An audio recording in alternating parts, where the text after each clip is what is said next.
You are listening to Our Urban Voices with Dr. Alphonse Javed, a podcast that presents Christian narratives through diverse voices that impact urban ministry. Here is your host.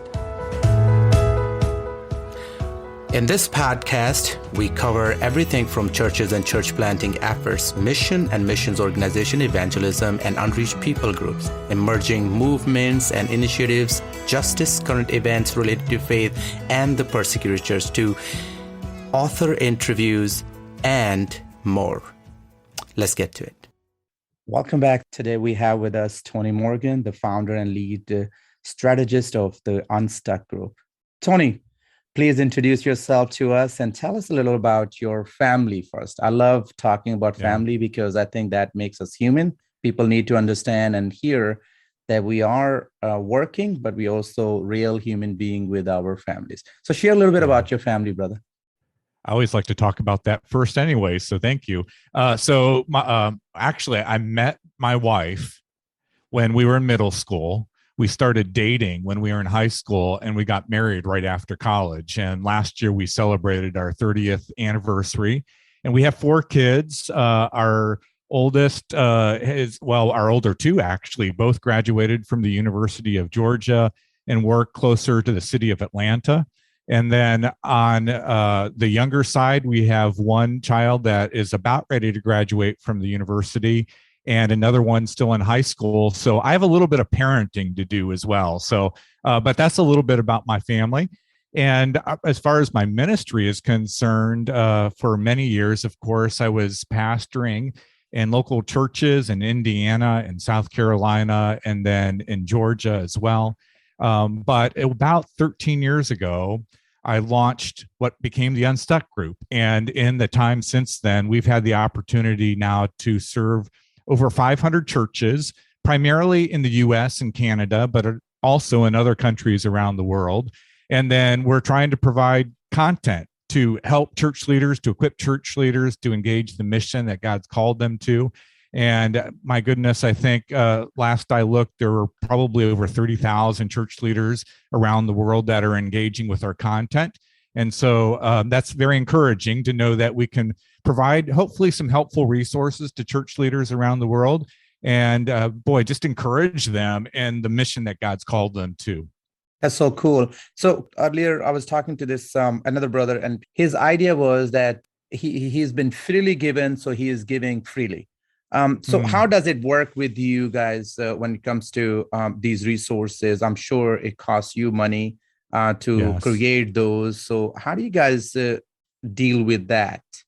Yeah. So the reality is all of our content distribution, really, it's all free. And so the content we're putting out through articles, through our podcast, through webinars, all of that we're just giving away freely. Now, if people want to go back and access the archives, there are opportunities for them to get subscriptions to our site to do that. And then primarily the way that I support my family and all of the families of the folks that are connected to the Unstuck Group is through the on-site engagements that we have with churches. And so because our content can't speak to a specific church, it's speaking to all church leaders. If a church, a pastor wants help thinking about their mission, their ministry strategies, how they engage where God is taking their ministry into the future, that's where we offer services directly to those churches and have the opportunity not only to serve them, but that also helps fund the rest of our ministry. Fantastic. So what I understand is, and I'm going to ask you to tell me more about your work and give me an overview of the Unstuck Group. And especially I want to know more about what was the catalyst for you founding this organization, or how did it start? But right now, because we're talking about 2 different things, so twofold. 1, your resources, are you translating those in different languages? 2, what do you do with brothers and sisters who are not able to pay? Yeah. So unfortunately, God only gave me one language, English. And so I'm not bilingual. I wish I was, but I'm not. And you can probably appreciate, because our ministry is to other churches, other ministries, we are very limited in our financial resources. And so in order for us to support the families that are engaged with the Unstuck Group, we don't have unlimited resources to be investing in translation. I regret that. I know there have been some folks through the years that have taken our resources and they've gone through the work of translating that into other languages to benefit either churches in their denominations in non-English speaking countries, or for their own personal development, but more importantly for the development of people within their congregations. And so I know others have taken that step. And I wish I had the resources to be able to translate all of the resources we're providing available, but unfortunately we don't. Well, I hope and pray that those who are listening to this podcast and even your own podcast, may the Lord raise those folks, because they're among us are those who are able to give. And I think it's important to give to a ministry that creating such a important resource, but lack financial, resource to put that in other languages. That's my prayer for you, brother, that God may continue to bless your ministry and raise those partners who can come along and help with that. Because I truly believe that content you guys are producing is excellent. Even simple tweets that I see your tweets, it brings such a joy and encourages me every time I read. I said, oh yeah, that's right. That's what it's kind of like you give us, even in your tweets, you give us enough to think about and pray over. And it's like every day, I think as pastors, we need that encouragement and a reminder. So thank you so much. But let me take you back and ask you about your ministry. So give us an overview of the Unstuck Group, and what was the catalyst for you founding it, and how did it start? It actually started because through the years I had great opportunities to kind of share what was happening in the ministries that I was a part of personally. And that happened through initially some writing, but then some opportunities to provide training and teaching to other church leaders. And as a result of that, I started to be contacted by pastors, primarily again here in the US and Canada, who were seeking wisdom, seeking coaching and encouragement for their ministries as well. And so, like I said, it was about 13 years ago, I stepped away from full-time ministry in the church that I was serving and started what has become the Unstuck Group to be able to focus 100% of my time on equipping church leaders. And as a result of that, it's been fun to see, number one, how God really is using many different leaders in many different ministry contexts to reach many different people for Jesus. And that was probably the initial awakening for me as far as the mission that God has me on, is that there's not one right way to do healthy church. There are actually many ways that God's using for the church to live out the expression of his mission that he's called us to. And as a result of that, it's been fun for me to be able to engage in different contexts. So by that, meaning some urban churches, some suburban churches, some rural churches, some churches that are very communities are very homogeneous, some churches that are communities that are very multicultural. And it's been encouraging for me to engage with these different churches and different communities and to discover together, we're all on the same mission, but to discover together what are the unique strategies that we need to engage in order to connect with people in our community, present the gospel, and then eventually help them take their next steps towards Jesus. And so the process that we use at the Unstuck Group really follows that path, where first we're helping churches understand their mission field. Where has God placed their church? Who are the people within their mission field that they're trying to reach? Then design a reach strategy to engage more of those people and help more people take some initial steps to connecting with the church and connecting with faith. And then help these churches develop a spiritual formation strategy to help them take their next steps towards Jesus. And then finally, to make sure that the team, the ministry team, and sometimes that's staff leaders, but most times, especially with the smaller churches that we're working with, it's primarily lay leaders, but helping the team align around a direction that they're sensing God's taking their ministry. And of course, that direction looks different for every church we serve. Mm-hmm. And that's what's so fun about the ministry that I get to engage, is every day is different, because every ministry that we're working with is unique. And so that's a little bit about the process that we engage at the Unstuck Group to help churches get unstuck. Yeah, that was one of the questions I was going to ask you, that walk me through the Unstuck process. And the part of the reason is, on your website, there's a section, Church Consulting. And yes. I assume this is that process we're talking about? That's right. Here's what we're trying to do to help churches, because again, every church is unique, is we design what we do in our church consulting so that it's really right sized to the size of the churches that we're working with. And what I'm proud of in that is that we work with many small churches of 100 people, as an example. And by the same token, we've worked with many large churches, some of the largest churches in the whole country. In fact, in these last number of months, we've worked with one of the largest United Methodist churches in the country, and every size church in between. And so our services are designed, they're right sized for the different size churches. And then because of that, we're also able to right size the fees that we have to charge in order to be able to get our ministry consultants on site with the churches, helping them design their unique ministry strategies to reach their unique communities. Excellent. That's wonderful. Let me take you back. Earlier, you started with that your ministry is involved with many churches in the United States and Canada. So how have the challenges churches are facing changed since the pandemic?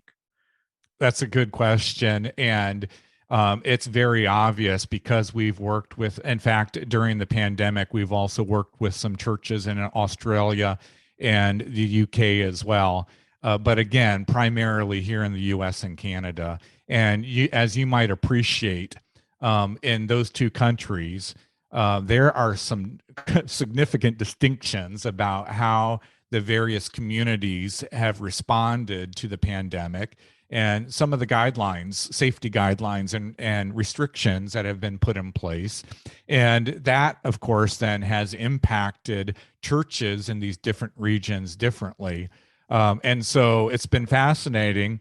Our team has not been able to travel to Canada, but we've probably worked with more Canadian churches during the pandemic than we did combined before the pandemic. It's all been virtual to help those churches go through the Unstuck process.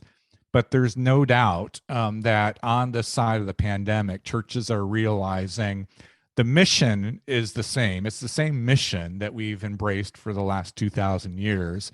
And honestly, there are components of our strategies that still work. And that's maybe the encouragement I want pastors and church leaders to hear in this conversation, is we don't have to be completely different churches, completely different ministries on this side of the pandemic. But what we're learning from the churches we've been serving during these last 2 years, and by the way, that's been about a couple hundred churches just in the last 2 years. Wow. What we're learning is there are some pretty important shifts that churches are recognizing they need to make. Now, with that, let me share this. Just this week, I was digging into the recent assessments that we've done with churches to help churches discern where they have health in their ministry and where there are some opportunities for them to take some next steps. And in doing that analysis, I started to compare some of the distinctions between churches that are still in decline at this point in the pandemic and churches that are starting to see growth again. And it was interesting. There were some key differences between healthy, thriving, growing churches now at this point in the pandemic and churches that are still experiencing decline. Let me give you a couple examples here. Churches that are growing have less financial debt than declining churches. In other words, it appears that growing churches somehow are being more efficient in how they're investing kingdom resources to reach new people. Let me give you another example. Growing churches are baptizing a higher percentage of people than declining churches. Now, they're also baptizing more people just because they're experiencing growth. But what I'm suggesting is it's actually a higher percentage of people connected to these churches. In other words, the growth isn't happening because these growing churches are only swapping Christians. A portion of the growth is coming from more new faith conversions. So that's pretty encouraging. But let me give you some of the key distinctives that I saw in the data when it comes to growing churches compared to declining churches. The first is this: growing churches are reaching more younger families than declining churches. So there's more intentionality about how they're designing everything they do in their ministry strategies to engage younger families. And it appears that with that focus on, if you will, being a multi-generational church that's focused on reaching the next generation, by doing that, they're experiencing growth as churches compared to those churches that are still in decline. Here's another one, and this one always shocks people when I share this because they would assume intuitively that it would be the opposite. But declining churches have significantly bigger staff teams than growing churches do. And it is significant. Declining churches employ 56% more full-time equivalent employees than growing churches. Now, ask me why is that the case? I have Why some theories. is that the case, Tony? I have some theories. I think part of it is because churches that are leaner when it comes to staffing, they are forced to give ministry away to the lay people in their churches, and they're forced to raise up lay leaders. They're forced to build volunteer teams to equip people to do the work of God. I mean, it goes back to our call from Ephesians. And so when you have fewer staff people, it's either we give this ministry away to people in our church, we equip them to do God's work, or we're forced to pay more people, pay more staff people to actually do the ministry. And just that discipline of continually trying to raise up lay leaders in our church and continuing to build volunteer teams, my sense is there's something in that causes the church to be healthier. And it would actually confirm some of our previous research that indicates when churches are focused on giving ministry away, the people that are actually doing the ministry, the volunteers, the lay people in our churches, they're more inclined to show up for worship on a more regular basis. They're more likely to invite their friends to be a part of the church. They're more likely to give at a higher level than any other type of connection to our ministries. And it just appears that they're more invested in the mission that God's called our churches to be about. And so as a result of that, again, it blows my mind that this is the case, but declining churches actually have significantly bigger staff teams than growing churches. Wow, man, I bet the bigger church is not going to like you with the larger staff. They're not going to invite you. Those large churches who are being scared a little bit, please don't be scared. Reach out to Tony. He'll work out. We just need to modify things, right? It's all about understanding where you can focus more. As you said, there are different models and different way of doing things.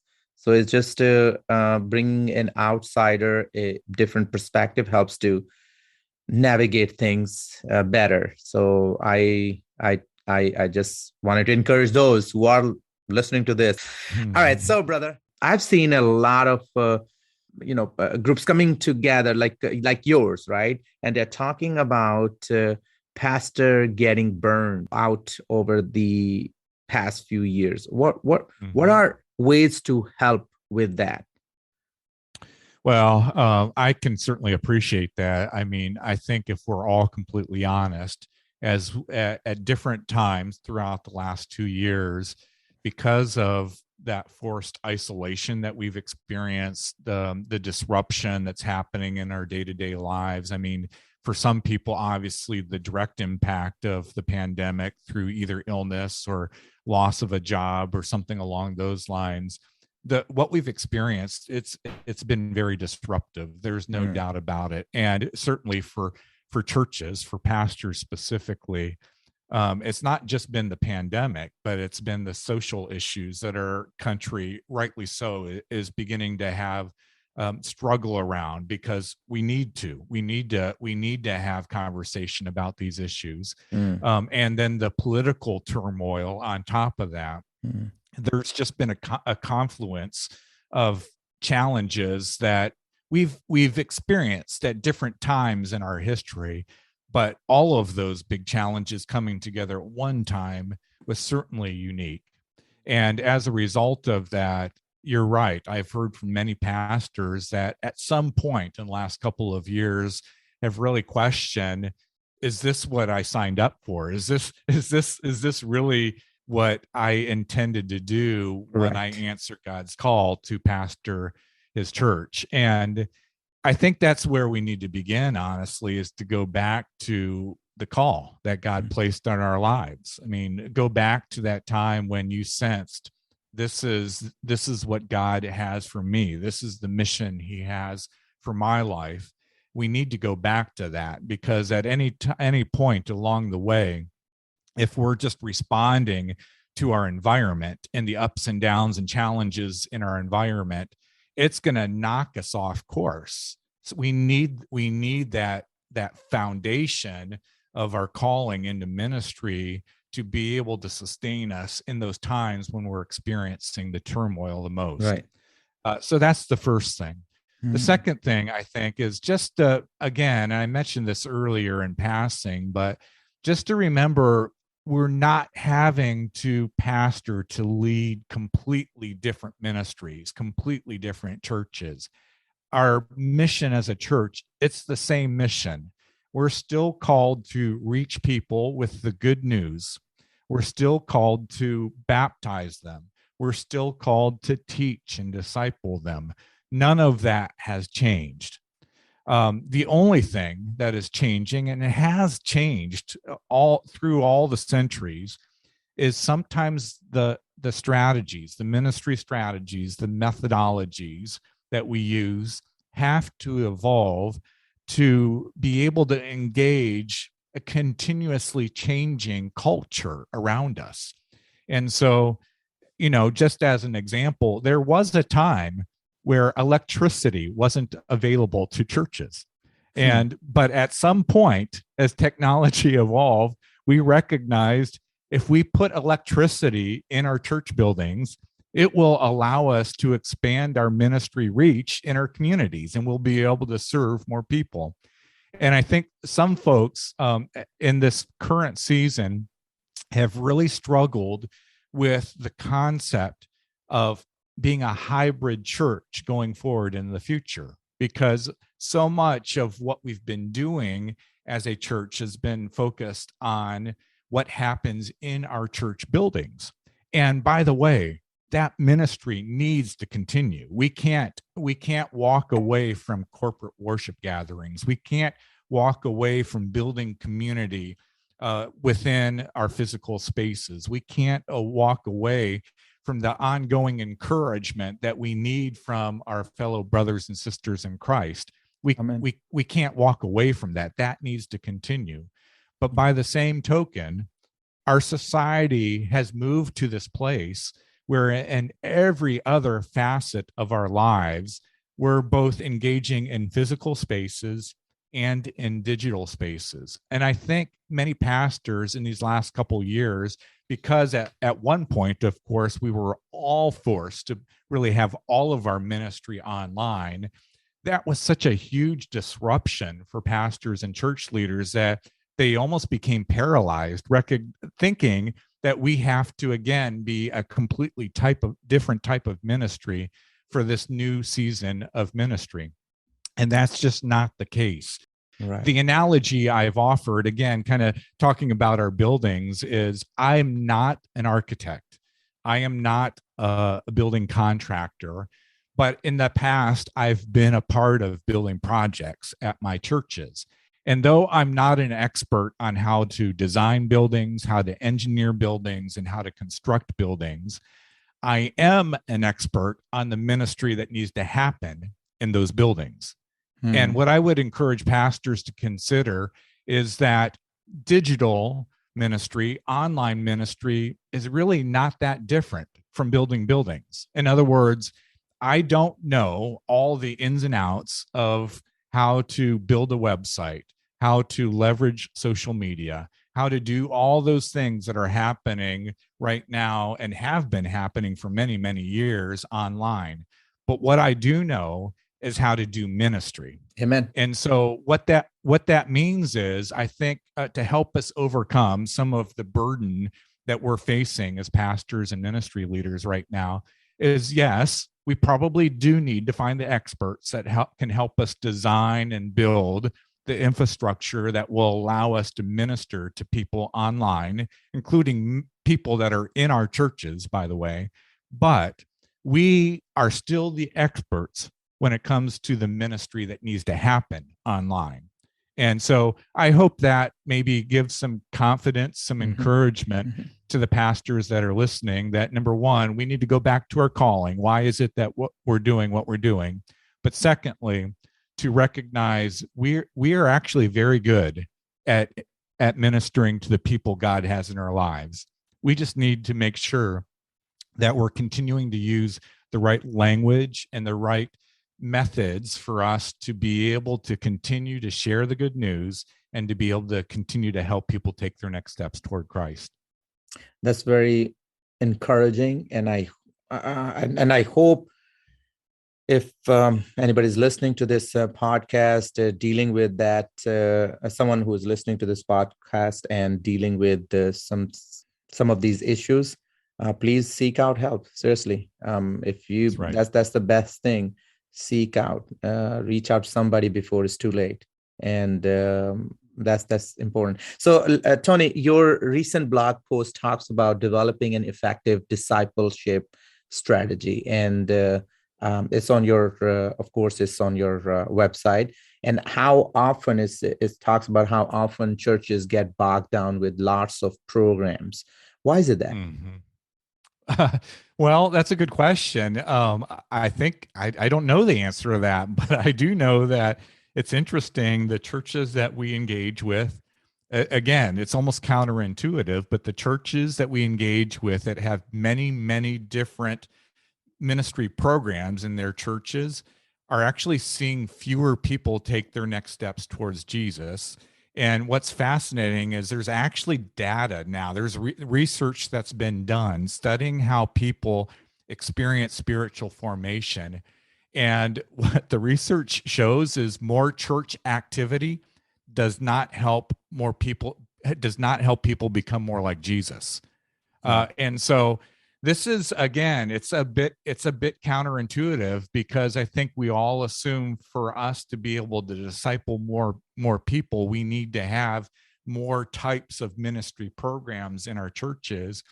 And the reality is, in the churches that are seeing some real momentum as far as their spiritual formation strategies, they're simpler, they're understandable, and the next steps are pretty obvious for the people in their ministries. And those next steps, by the way, again, these are things that we've all experienced in our personal spiritual formation, and we've probably been doing these things through the years. But just encouraging people to engage in corporate worship, whether that's on Sunday or at any other point during the week, but experience that corporate worship together where there's biblical teaching that's happening so that we're encouraging people to engage God's word, and then making an easy, obvious step for people to connect with other believers so that they can develop relationship with other believers, and then to help people learn how God has gifted them to engage the mission with us. And so helping them figure out, how can I use the gifts God has given me to continue to help the church reach more people and encourage more people to take their next steps toward Christ. And so it's not overly complicated, but I think we tend to overly complicate it by continuing to add all of these different ministry programs, so that for the people that are in our churches, it over time becomes confusing on what their next step should be. But the bigger challenge we have found is when churches have too many ministry programs, those programs begin to compete with each other for people's time and attention and volunteers and leaders and money and space in the churches. And as a result of that, the church, it's almost like an internal competition that's happening, rather than everybody being on the same mission to reach more people for Jesus and help people take steps towards Jesus. So what we have found working with hundreds and hundreds of churches is the churches that have a simple next step that they are offering people on a simple spiritual formation strategy, those churches are getting more traction when it comes to discipleship. So it's almost simple is what we're looking for, right? But that's what you're saying. We're not looking for complicated, confusing things. It almost and again, this should be an encouragement, especially to smaller churches, that really you don't have to create all of the ministry programs that you see in larger churches. Correct. Because in the end, that's going to make it more challenging for your ministry to accomplish the mission that God's given our church. Yeah, I agree. And I think we know another mutual man of God, mutual friend, Tom Rayner, Simple Church. That's right. I see his tweets, and I was like, it's so difficult for people to step away from or kill programs, because especially those churches who've been doing 30 different things for 30 years. That's right. And then yet it's not changing anything. If anything, they're seeing decline. And it's so hard to even tell them, like, no, you got to kill those. Like, okay, already we're declining and now we got to kill this too. Come on. And it's tough. All right, brothers. So multi-site church model. What's your take on that? Well, my take is, in looking at the data, what we're seeing is that the churches that do multi-site right are growing. They're reaching more people. And here's the key thing. They're actually seeing more faith conversions than other churches. And so multi-site is still a fantastic way for a healthy church to reach more people for Jesus. What we also see is this. If it's an unhealthy church and they multi-site, they're actually exasperating. They're getting, I don't know if this is the appropriate way to say it, more unhealthy faster. Yeah. And so it's compounding the challenges that those ministries are experiencing. And so again, multi-site is a great way to replicate the mission of a healthy, thriving church. But at the same point, if you're not a healthy ministry and you decide to go multi-site, it's going to compound the problems that your church is experiencing. Wow. So let's close with a joke. Tell me a joke, Tony. I'm the worst when it comes to jokes, so I don't know if I have one to share with you. You're a dad. Every dad got jokes, man. They're just full of dad jokes. But I'm not a dad joke person. So I will say, I think I have a sense of humor. And you can be watching in the coming weeks. I wrote an article. It's meant to encourage pastors, and I hope that's how it's received. But it does have some humor involved in it. So let me just tease that. Be watching for an article through our website that I hope will bring a smile to your face. Thank you so much for coming on the show, Tony. It was great to have you. And thank you. Absolutely. And thank you to all our listeners. If you appreciate this podcast, please be sure to leave an honest review wherever you listen to your podcast. Tune in next week for more honest discussions from diverse voices. You've been listening to Our Urban Voices with Dr. Alphonse Javed, which presents Christian narratives through diverse voices that impact urban ministry. Please check back for new episodes every week.